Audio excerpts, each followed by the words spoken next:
Çölle gidip atın.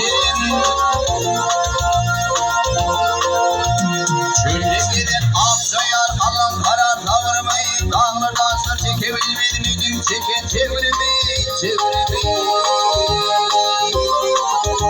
Beşler seni vermeyin basıp yürüme topramayı.